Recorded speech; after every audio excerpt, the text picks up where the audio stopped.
Number एक कि America अब ईरान के जो एस्केलेशन ट्रैप था उसके अंदर फंस के फाइनल डिसीजन स्टेज पे आ चुका हुआ है, जिसको डेंजर जोन करार दिया है प्रोफेसर रॉबर्ट सी पेप साहब ने, कि या अब उसके लिए जंग है या उसके लिए ईरान की हेजेमनी को तस्लीम करना है। नंबर दो, मैं आपसे बात करना चाहता हूँ एक आर्टिकल के बारे में जो कि एक माहिर की जानिब से आया है ईरान के न्यूक्लियर प्रोग्राम के ऊपर, और उसने वाजे बता दिया कि ईरान जो है वो 200 के लगभग nuclear weapons, atomic bombs with in 6 months two year तैयार कैसे कर सकता है, कितना चीपली कर सकता है और कितना इफेक्टिवली कर सकता है, और इसको मद्देनजर रखते हुए अमेरिका को अब क्या करना चाहिए। और नंबर तीन, जो मेरा और मेरे साहब का फेवरेट है, कि पाकिस्तान ने इस सारे न्यूक्लियर प्रोसेस के अंदर क्या कुछ नहीं किया अलेजिडली ईरान की मदद करने के लिए, उसकी थोड़ा सा तारीखी पस मंजर जानेंगे। इसके अलावा एक चौथी ज़्यादा अफसोसनाक खबर है, बिल्कुल लोकल है, वो ये है कि कराची की एक बहुत बड़ी किंग पिन जो है कोकेन नशे की, वो पकड़ी गई है। और ज़्यादा अफसोस की बात ये नहीं है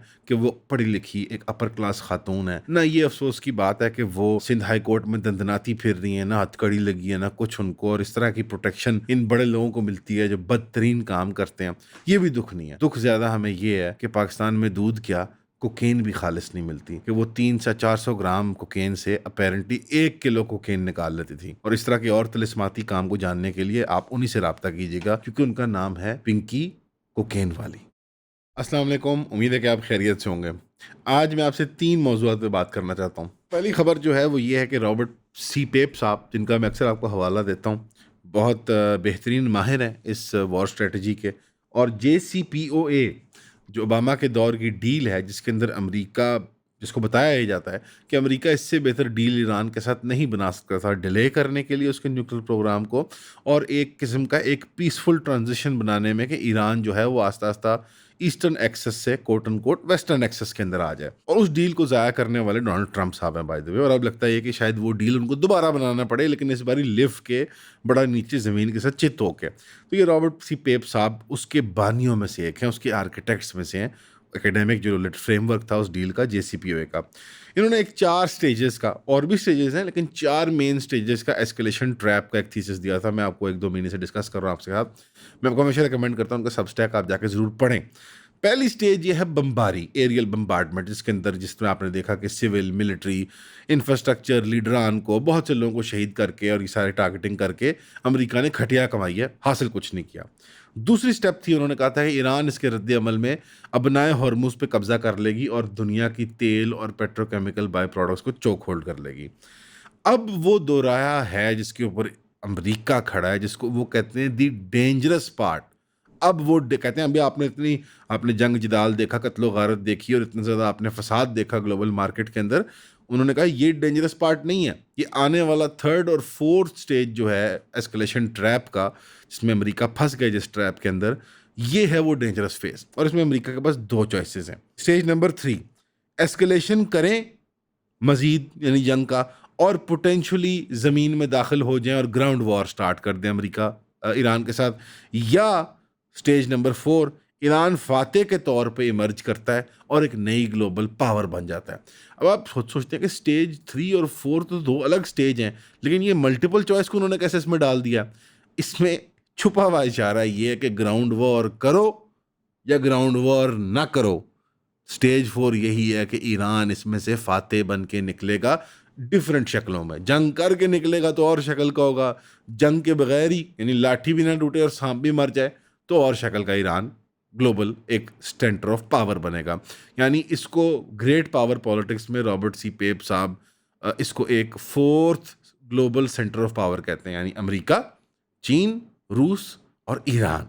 और मिडल ईस्ट के अंदर चाहे सऊदी अरेबिया हो, चाहे तुर्की हो, चाहे इसराइल हो, ये मध्य मिस्र भी आप इसमें ले लें फॉर एग्जांपल, तो ये उनके सारे फीचर्स के बावजूद, किसी में लैंड मैस ज़्यादा है, किसी के अंदर पॉपुलेशन ज़्यादा बड़ी है, किसी की वेपनरी बेहतर है, किसी का ज़ख़ीरा बेहतर है तेल का, लेकिन तमाम फैक्टर्स को मिला के, जोग्राफिया, अस्करी, इकोनॉमिक, सोशल वगैरह वगैरह, ईरान इन सब में से सबसे तगड़ा निकल आएगा और इस खित्ते का अंदाता बन जाएगा। ये है 4 स्टेप। 5 और 6 और 7 8 वगैरह भी हैं, बट जो अभी तक उन्होंने अनवील किया है वो ये 4 स्टेप्स हैं। बिकॉज़ कहते हैं जब वो तीसरा चौथा आएगा तब मैं अगलों की बात करूँगा, बिकॉज़ वो बहुत फिर नेगेटिव उनमें मायने निकलते हैं और वो अवाम की कंजम्पशन के लिए नहीं है। वो कहते हैं कि मैंने वो खुफिया रखे हुए हैं और मैं आला हुकाम से ही वो डिस्कस करता हूँ जब मुझे वो कभी इनायत कर दें। और उन्होंने ट्रंप एडमिन के बारे में कहा कि मुझे उनके करीब फटकने नहीं दी जा रहा उनके हवारियों की तरफ से कि कहीं मैं ट्रंप के कान में ये बात ना डाल दूं कि भाई बंदे खुदा कर क्या रहा है तू।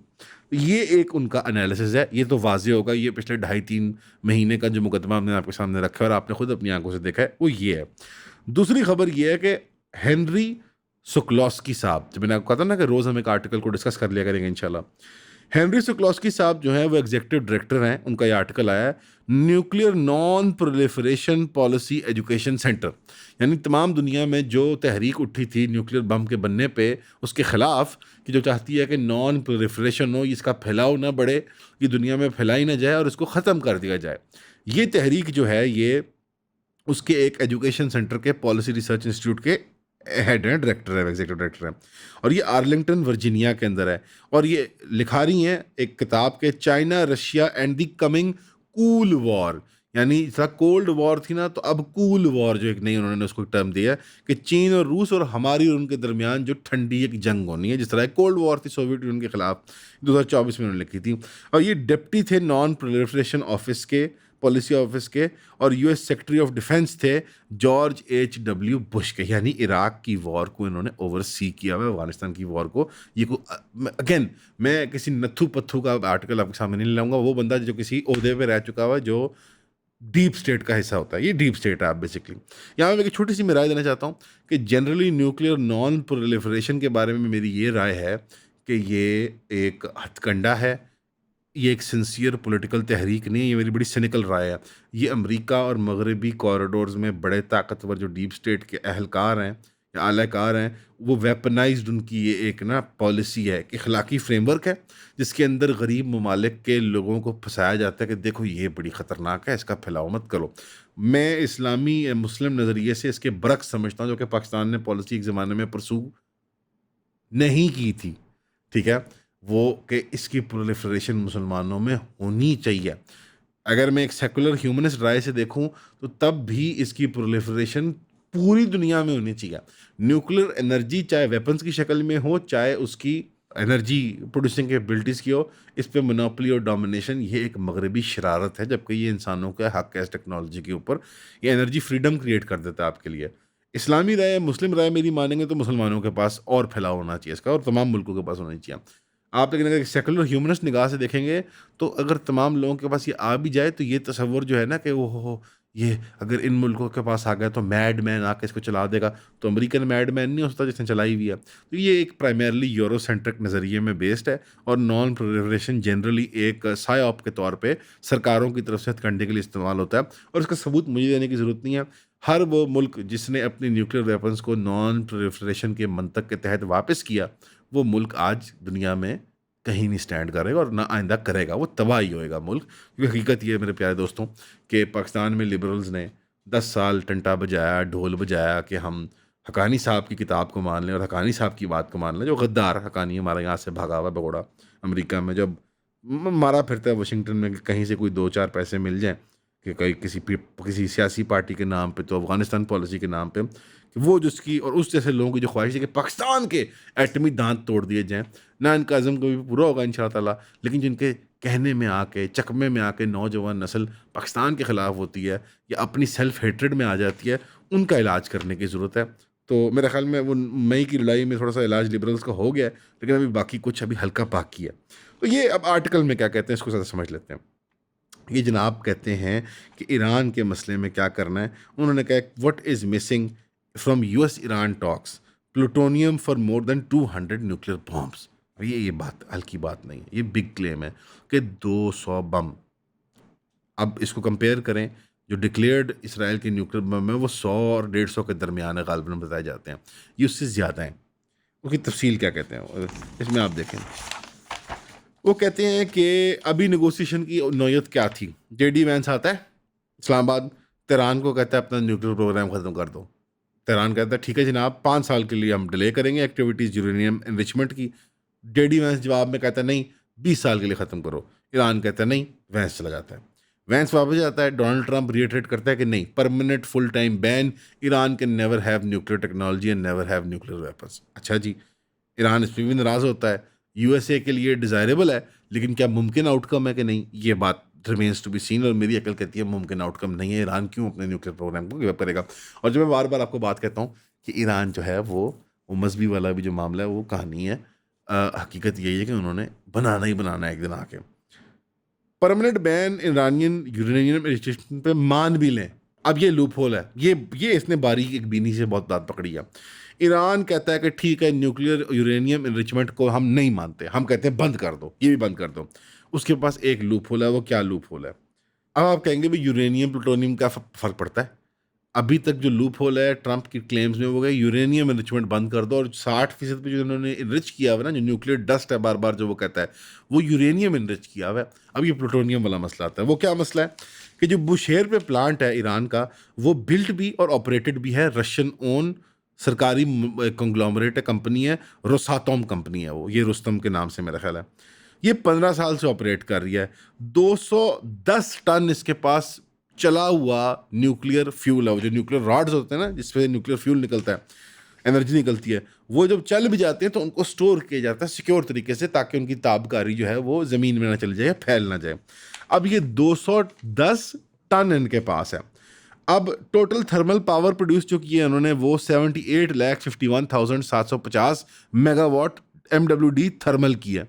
इतनी इन्होंने थर्मो न्यूक्लियर एनर्जी प्रोड्यूस की हुई है उस, यानी मतलब इसको बम में जब आप सोचेंगे तो आपके चक्के छूट जाएंगे।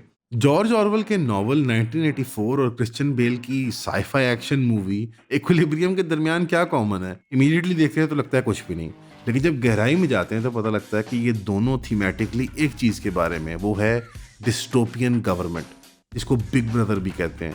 जो बिग ब्रदर जो हमेशा देख रहा होता है आपको। बिग ब्रदर का चर्चा तो बहुत है आजकल पाकिस्तान के अंदर, लेकिन इस तरह के कॉम्प्लिकेटेड थीम्स को समझने के लिए हमने द क्लब बनाया, जो कि पहले तो सिर्फ एक बुक क्लब हुआ करता था पिछले 1-1.5 साल के लिए, लेकिन अब हमने उसको एक यूनिवर्सल क्लब बना दिया है, इसके अंदर किताबें, popular films, documentaries, articles, published papers, इन सारों का मजमुआ बना के हम thematically month to month complex ideas को एक ग्रुप सेटिंग के अंदर एक कम्युनिटी के साथ समझने की कोशिश करते हैं। तो अगर आप ज्वाइन करना चाहते हैं, eonpodcast.com पे जाएं और अपनी मेंबरशिप परचेज करें, ताकि हम जुमे के जुमे आपसे मुलाकात कर सकें। सी यू देयर इंशाल्लाह। अब इसके अंदर से उन्होंने क्या करना है, सिर्फ जो प्लूटोनियम है वो 0.25 ग्राम पर मेगावाट डे से उसने रिवर्स इंजीनियर किया। यानी आप उसने अगर इतने टन या इतने किलोग्राम यूरेनियम से इतनी बिजली बनती है, तो वो उसको उसने रिवर्स कर लिया। उसमें से प्लूटोनियम कितना निकलता है? 2000 किलोग्राम। एक एवरेज जो उसके एडजस्ट किया जाए तो ये 2100 के करीब किलोग्राम बन जाता है, अगर उसमें एरर के लिए रूम किया जाए। एक पोटेंशियल बम के लिए 10 किलोग्राम लगते हैं, जबकि उसने खुद ये वाज़ेह किया कि प्लूटोनियम बम जो है आज के दौर में 10 किलो से भी कम में बन जाता है, ज़्यादा इफेक्टिव यील्ड वाइज होता है। वो 10 किलो के हिसाब से भी करें तो ये 200 से ज़ायद बम बनते हैं, और 200 से ज़ायद बम जो हैं वो ईरान से, इजराइल से रफली डबल है माहिरीन के मुताबिक। अब आपने निकालना कैसे है, ये भी कोई मुश्किल काम नहीं है। अब वैसे US एनर्जी डिपार्टमेंट भी जो है ना वो कि ये उसने वो बताया हुआ 1990s के अंदर के तमाम रिएक्टर ग्रेड प्लूटोनियम जो है वो यूजेबल है वेपन्स के लिए, यानी रिएक्टर ग्रेड जो एनर्जी प्रोडक्शन के लिए उससे वेपन भी बना सकते हैं आप।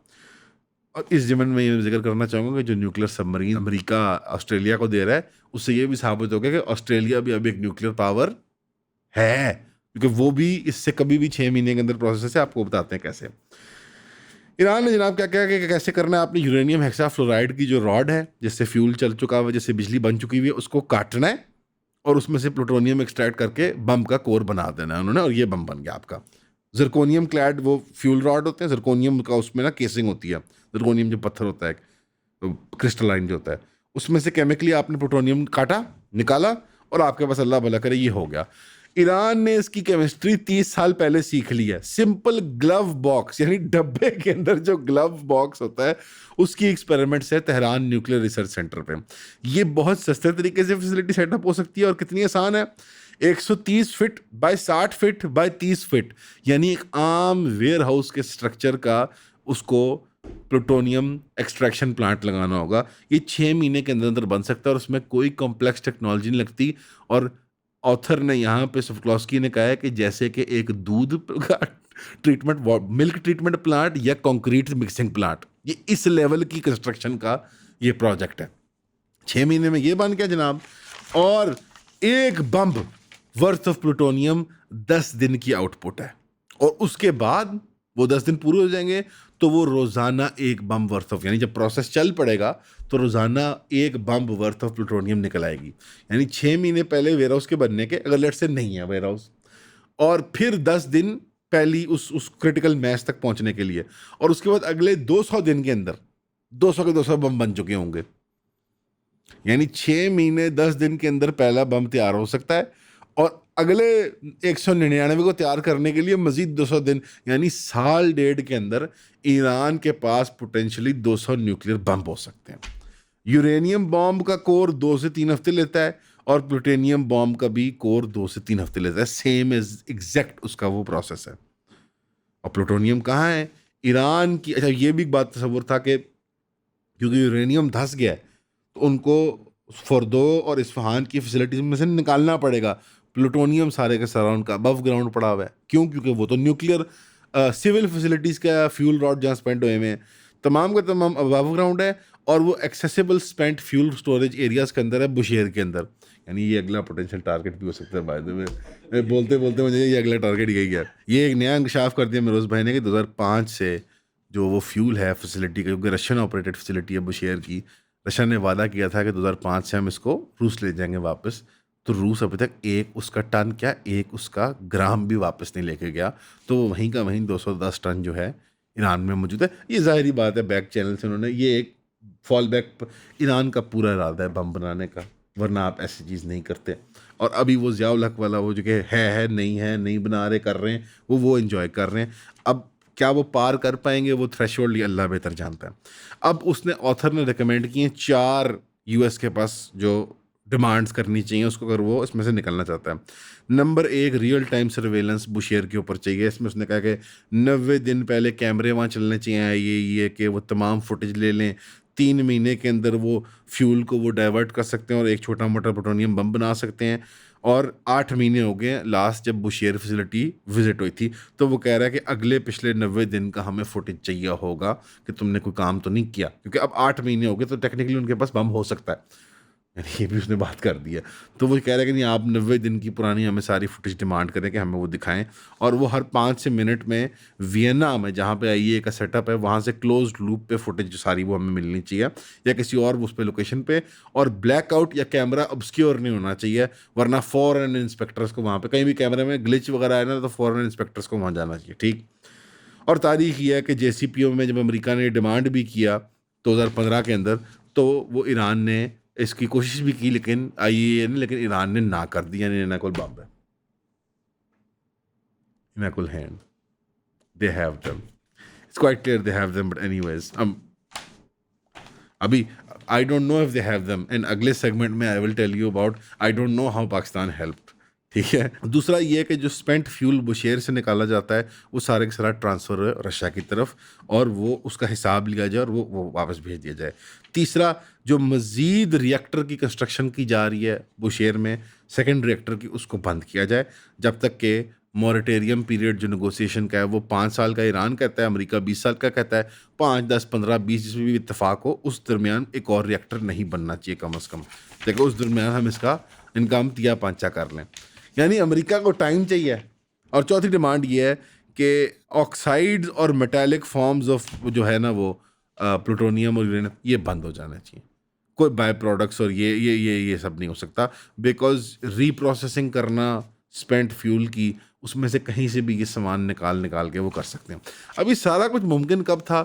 जब IAEA पे ट्रस्ट था। इस वक्त ईरान के अंदर और पूरी दुनिया के अंदर कंसेंसस हो चुका है कि IAEA ने ऑफिशियली ईरान के, इजराइल के लिए और अमेरिका के लिए स्पाइंग की है, और वो बायस बनी है, सबब बनी है ईरान की न्यूक्लियर फैसिलिटीज़ को भी और लीडरशिप और इंजीनियर्स की भी हिट होने में। तो ईरानी माशरत 90 लाख लोग, 9 करोड़ लोग जो है इसको मानने को नहीं तैयार, ना ईरानी मैनेजमेंट बची है।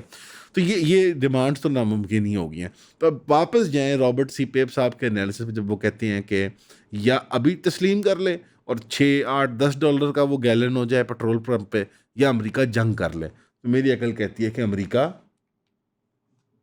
जंग ही करेगा, और मैं इस पे इत्तेफाक करता हूँ अभी भी। जंगों में इस वक़्त जो सलाहियत है, आपने देखा पॉज़, आपने प्राइम मिनिस्टर शहबाज शरीफ की सुनी स्टेटमेंट जब ये अनाउंस हुआ था? पॉज़ इन दी वायलेंस, पॉज़ ही होएँगे, स्टॉप नहीं होंगे अब जो सूरत-ए-हाल है दुनिया के अंदर। ये ग्लोबल वॉर की तरफ ही जा रही है, और अमेरिका ऐसे तो नहीं तस्लीम कर लेगा, ठीक है तू बम भी बना ले, तो हॉर्मुज़ पे भी कब्ज़ा। अमेरिका को आगे फिज़िकली ऑक्यूपाई करना पड़ेगा ईरान को, तब तक उसके अज़म पूरे नहीं होंगे। इस प्रोसेस में अमेरिका चाहता है कि वो ईरान की कमर भी तोड़ दे, और ये भी ना हो कि उसकी अपनी कमर टूट जाए। अमेरिका एज़ अ मुल्क तो नहीं ख़त्म होएगा, बट उसकी जो इम्पीरियल हेजेमनी है वो ना ख़त्म हो जाए। अमेरिका बहुत बारीक बैलेंस में है। एक्चुअल कामयाबी और साथ-साथ परसीव्ड हेजेमनी को मेंटेन करना चाहता है। अब परसीव्ड हेजेमनी तो एब्स्ट्रैक्ट है ना, उसको तो फिज़िकली उसके कोई टेंजिबल फीचर्स भी नहीं है, वो तो लोगों के ज़हनों में उसका उसका उसका गलबा है, या दुनिया की अक़वाम के अंदर उसका गलबा है।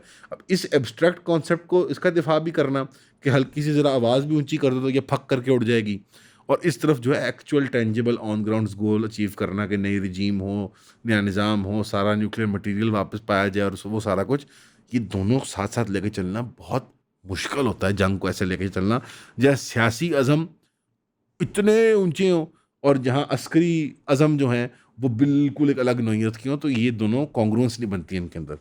और अब अभी से ये सारा तबसरा देखते हुए बाकियों का, अमेरिकन प्रोफ़ेसर हो गए, अमेरिकन हुकूमत के एहलकार हो गए, इब्राहिम रज़ाई साहब की अब ईरानियन ये एमएनए हैं, एमपी उनके हैं, मेंबर पार्लियामेंट, जो रिप्रेजेंटेटिव हैं दश्तिस्तान के पार्लियामेंट में, ये इलाका है दश्तिस्तान।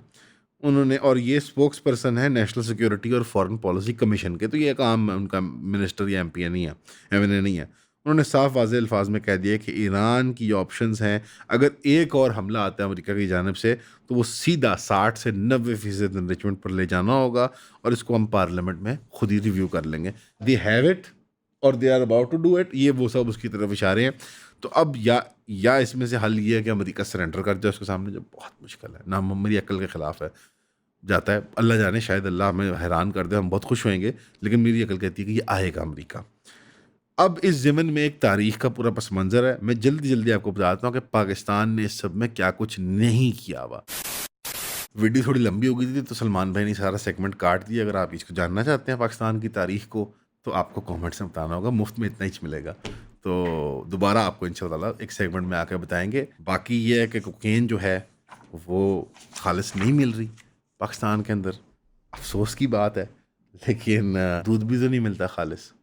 तो बचपन से ही आदत है, तो जो अब नौजवान बड़े हो गए हैं, तो अब वो पिंकी पिंकी साहिबा कोई मशहूर ही थी, मतलब कभी मैंने तो नहीं नाम सुना इनका। बहरहाल एक अफसोसनाक बात है, क्या करें, बट ऐसा होता है बड़े शहरों के अंदर।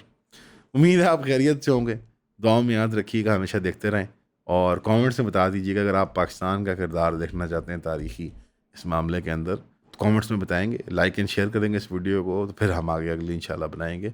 शुक्रिया, अस्सलाम वालेकुम।